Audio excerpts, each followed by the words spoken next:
다항식의 연산 단원입니다. 우리가 중학교 때 수에 대해서 많이 배웠죠? 1학년 때 유리수를 시작으로 3학년 때 무리수까지 실수 전체를 배웠고, 그 실수에 대한 사칙 연산, 더하기 빼기 곱하기 나누기를 모두 배웠습니다. 그리고 수의 확장, 수의 친구인 단항식과 다항식도 배웠고, 단항식, 다항식의 더하기 빼기 곱하기 나누기, 사칙 연산에 대해서도 배웠습니다. 한 가지 안 배운 부분이 있는데 그것은 다항식, 나누기, 다항식이죠. 이번 단원에서 다항식, 나누기, 다항식에 대해서 배우고, 또 하나는 다항식 곱하기 다항식을 2차식 범위에서 배웠었는데, 이번 단원에서 3차식 범위의 다항식 곱하기 다항식을 추가로 배우게 됩니다. 이렇게 고1에서야 다항식, 나누기, 다항식 또는 3차식에 대한 다항식 곱하기 다항식 연산을 모두 배우고 마무리하게 됩니다. 이 내용을 훈련하고 훈련해서 구구단처럼 쉽게 할 수 있어야 됩니다. 이것은 매우 중요하죠. 중학교 3학년 때 다항식 곱하기 다항식, 곱셈공식 4개를 외우고 연습을 하는데도 힘든 기억이 있었을 텐데, 고등학교는 범위도 좀 더 커지고 난이도도 좀 더 어려워지기 때문에 좀 더 열심히 공부해야겠습니다. 본격적으로 다항식의 연산을 배우기 전에 중학교 때 배웠던 용어의 정의들을 리마인드 하는 시간입니다. 이 내용들을 확실히 알아야 문제를 명확하게 이해할 수 있고 정확하게 답을 쓸 수가 있습니다. 고등학교에서는 복잡도와 난이도가 훨씬 높아지기 때문에 용어의 정의를 명확하게 이해하지 않았을 때 헷갈려서 문제를 잘못 푸는 경우가 생길 수가 있으니까, 내용을 잘 모르거나 좀 헷갈린 부분이 있다면 지금 이 시간에 확실하게 이해를 하시기 바랍니다. 이 내용들은 중학교 1학년 1학기 3단원의 문자식 부분에 있기 때문에 잘 모르실 경우에는 해당 단원을 찾아서 보는 방법도 있겠지만, 여기서 설명해주는 내용으로 충분할 거라고 생각을 합니다. 항은 문자나 숫자의 곱으로 이루어진 덩어리입니다. 숫자 5 또는 문자 x, y. 5xy는 5 곱하기 x 곱하기 y. 숫자와 문자의 곱으로 이루어진 덩어리죠. 이런 것들을 우리는 항이라고 하죠. x제곱 y도 문자 x 2개, 문자 y의 곱으로 이루어졌습니다. 숫자는 없어도 상관은 없는데 이것을 앞에 1 곱하기 라고 생각할 수도 있습니다. 차수는 방금 설명한 항에서 문자의 개수를 얘기합니다. 5xy의 경우에는 이 항에는 문자가 2개가 있죠. 그래서 2차가 되고, x제곱 y항에서는 문자가 x 2개, y 하나, 그래서 3개가 있어서 이것을 3차라고 얘기를 합니다.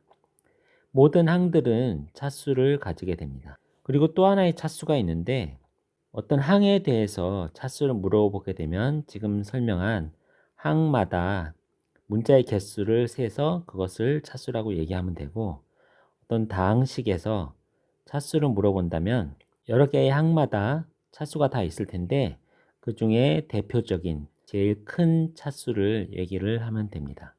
각 항의 차수 중에서 가장 큰 차수, 이것을 그 다항식의 대표 차수로 사용하면 됩니다.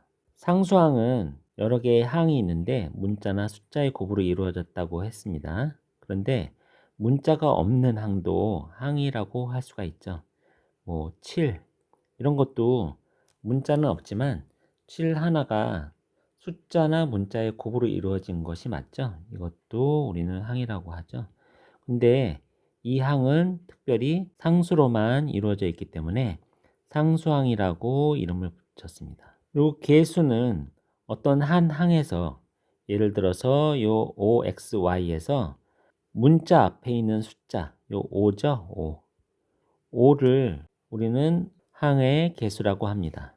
그리고 동류항은 항이 5x 더하기 3y 플러스, 동류항은 문자와 차수가 같은 항인데 5x 더하기 3y 더하기 7 더하기 8x 더하기 2y라는 식이 있었을 때 문자와 차수가 같은 항, 이 항 중에서 요 5x와 8x는 문자도 x, 그 다음에 차수도 1로 둘이 서로 같습니다.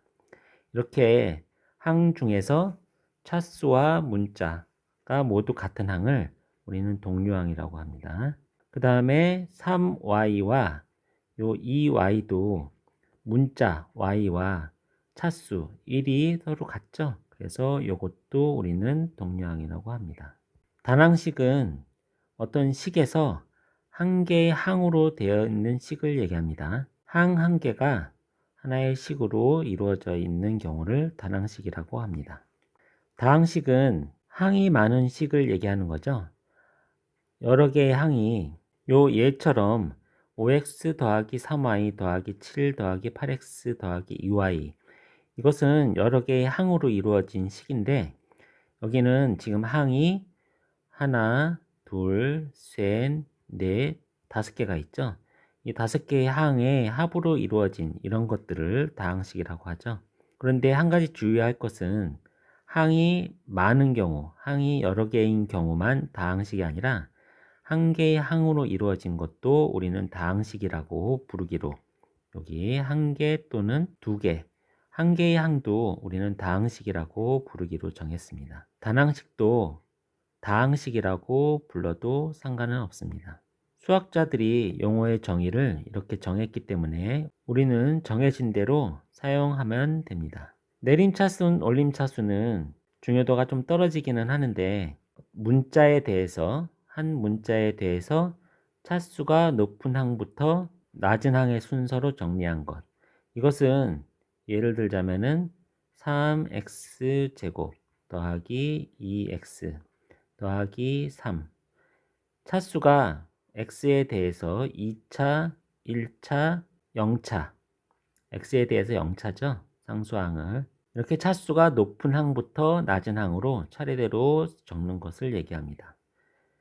반대로 올림차수는 차수가 낮은 것부터 이렇게 거꾸로 올라가서 쓰는 경우를 얘기하는 거죠. 보통의 경우 올림차순으로 쓰는 경우는 그렇게 많지 않고 내림차순으로 정리하는 경우가 많습니다.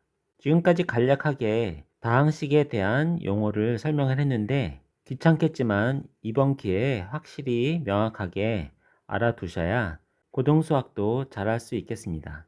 꼭 명확히 외워주세요. 이번에는 다항식의 연산에 대한 리마인드입니다. 중학교 때 배운 내용들을 리마인드하는 것이고 마지막에 중학교 때 배우지 않은 다항식 나누기 다항식에 대해서 설명을 하겠습니다. 다항식의 덧셈에 대해서는 단항식 더하기 단항식, 단항식 더하기 다항식, 다항식 더하기 다항식 이 종류가 있는데 이것을 계산하는 방법은 동류항끼리 더하는 겁니다. 동류항끼리 더하거나 빼서 계산을 하면 됩니다. 다항식의 덧셈 뺄셈은 중학교 때 충분히 했을 거라고 생각을 합니다. 곱셈은 단항식 곱하기 단항식은 지수법칙으로 계산을 했습니다. 그 다음에 단항식 곱하기 다항식은 분배법칙과 지수법칙 두 가지를 이용해서 계산을 했습니다. 그리고 다항식 곱하기 다항식은 분배법칙을 이용해서 계산을 했는데 그 중에 자주 쓰이는 네 가지에 대해서는 곱셈 공식을 만들어서 그것을 외워서 사용을 했죠. 이렇게 곱셈하는 방법을 배웠었고 나눗셈에 대해서는 단항식 나누기 단항식은 지수법칙을 이용해서 계산을 했고 다항식 나누기 단항식은 분배법칙을 이용하고 지수법칙을 이용해서 문제를 해결했습니다. 그리고 다항식 나누기 다항식은 중학교 때는 배우지 않았고 이번 단원에서 푸는 방법을 설명을 드리겠습니다. 다항식 나누기 다항식에 대해서 해결하는 방법이 좀 여러 가지가 있는데 그 중에 조립제법이라는 것은 사용하는데 제약사항이 있기 때문에 실제로는 그렇게 많이 쓰이지는 않습니다. 그래서 3번이라고 적었고요. 그 다음에 두 번째는 일반 나눗셈 하는 방법입니다. 요 아래에서 설명을 할게요. 그 다음에 1번 개수 맞추기 방법도 밑에서 설명을 드리겠습니다. 다항식 나누기 다항식을 설명을 드릴 텐데 칸이 좀 부족하네요. 이걸로 충분합니다. 우리가 늘 사용했던 나누기 기호를 사용해서 다항식 나누기 다항식을 하는 겁니다. 하는 방법은 똑같습니다. 계산할 때 차수가 제일 큰 것부터 계산을 해서 제일 높은 항부터 차례대로 없애 나가면 되는 것입니다. 여기서 요거 두 개를 곱했을 때 요 x 세제곱이 나와야 되기 때문에 여기에는 x를 쓰면 요 x와 요 x제곱 플러스 x 플러스 1 두 개의 곱을 여기다가 쓰게 됩니다. x 세제곱 더하기 x제곱 더하기 x가 되겠죠. 그러면은 우리가 지금까지 했던 나누기 방법대로 위에서 아래를 빼게 되면은 여기는 없어지죠. 여기서 여기를 빼게 되면은 x제곱만 남고 여기서 요거를 빼게 되면은 2x가 남죠. 그리고 3은 그대로 내려와서 플러스 3이 됩니다. 그런 다음에 이 항에는 2를 곱했을 때 1과 x제곱 더하기 x 더하기 1을 계산한 것을 여기 쓰게 되면은 x제곱 더하기 x 더하기 1이 되죠. 이것도 역시 빼게 되면 x제곱항은 없어지고 2x에서 x를 뺐을 때 x가 남고 3에서 1을 뺐을 때 2가 남습니다. 요 남은 x 더하기 2는 더 이상 나눌 수가 없는데 이것을 우리는 나머지라고 얘기를 하죠. 요 x 더하기 2가 나머지고 요것을 우리는 몫이라고 합니다. x 더하기 1이 몫이고 나머지는 x 더하기 2가 됩니다. 요 옆에 정리된 식을 첨부했으니까 나중에 한 번 더 해보시기 바랍니다.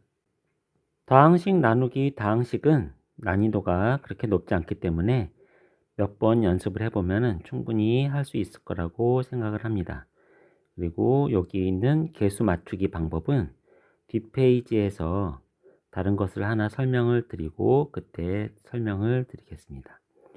지금까지 한 내용들은 거의 대부분 중학교에서 배웠던 내용을 리마인드 한 것인데 이번 기회에 확실하게 연습을 해주시면 고맙겠습니다.